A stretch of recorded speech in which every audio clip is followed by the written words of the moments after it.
Hello friends, তোমরা সবাই কেমন আছো?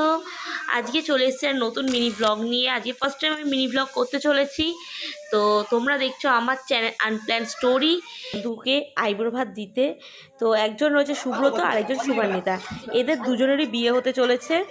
তো তাদের বিয়ের জন্য তাদেরকে আমরা ফ্রেন্ডসরা কয়েকজন মিলে আইব্রো ভাত দিলাম। তো আমরা চলে এসেছি জোড়াসাঁকোতে। তো এখানে কিন্তু আনলিমিটেড খাবারের সিস্টেম রয়েছে। তো ওদের যেহেতু আইব্রো ভাত, তাই জন্য আমরা চেয়েছি ওদেরকে সুন্দর করে ডেকোরেশন করে দিতে। তো দেখো, সবাই গিফট দেওয়ার পর্ব চলছে। বরকে দেওয়া হলো হবু বর, আর আমি দিয়ে দিলাম হবু বউকে।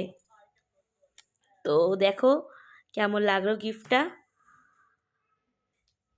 তো এবার চলে গেছি আমরাও আমাদের খাবার নিতে। তো দেখতে পাচ্ছ রয়েছে লুচি, পনির, ভেজিটেবিল চপ, আর ওখানে রয়েছে ফিশ কাটলেট, ভাত। তারপরে রয়েছে, দেখে নাও, সরি ওটা ফিশ কাটলেট নয়, ফিশ ফ্রাই, নামটা দেখে মনে পড়লো, তো সরি। তারপরে রয়েছে বেগুন ভাজা, তারপরে রয়েছে ডাল। তো দেখো ডালটা অনেক ঘন ছিল। তো তো দেখো ডালটা নিলাম। আর এখানে প্রতি কটা খাওয়ারই খুব সুস্বাদু ছিল, খুব সুস্বাদু। তারপরে এখানে ছিল চিংড়ি মাছ ভাপা, ওই ভেটকি পাতুরির মতনই, চিংড়ি পাতুরি, সরি পাতুরি।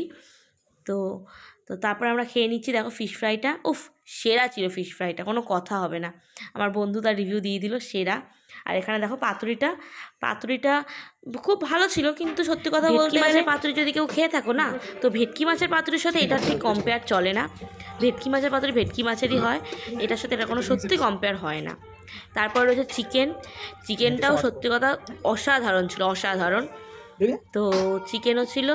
দেন আসবে মাটনটাও খুব ভালো আর নরম তুলতুলে। আমরা ভেবেছিলাম বাঙালিয়ানা খাবার, রিজনেবল প্রাইসে এত ভালো খাবার হবে। খুবই সুন্দর হয়েছে খাবারটা। দেখো আমি সব কিছু অল্প অল্প নিয়েছি, কারণ কি এত কিছু খাওয়ার, তো এত কিছু খাওয়ার তো আর অনেক অনেক খাওয়া যায় না। অল্প অল্প করে আমি সব কিছু টেস্ট করেছি। কিন্তু দেখো মটনটা দেখো, জাস্ট নরম তুলতুল করছে, হাতে দিয়েই গলে যাচ্ছে। তারপর হচ্ছে চাটনি, পাঁপড়, দেন পায়েস। তো তারপরে এত কিছু খাবার হজম করার জন্য আমি একটা লেবু খেয়ে নিলাম। দেখে নিচ্ছ কেমনভাবে লেবুটা খেলাম। তো তারপর আমরা বাড়ি চলে এলাম, টাটা।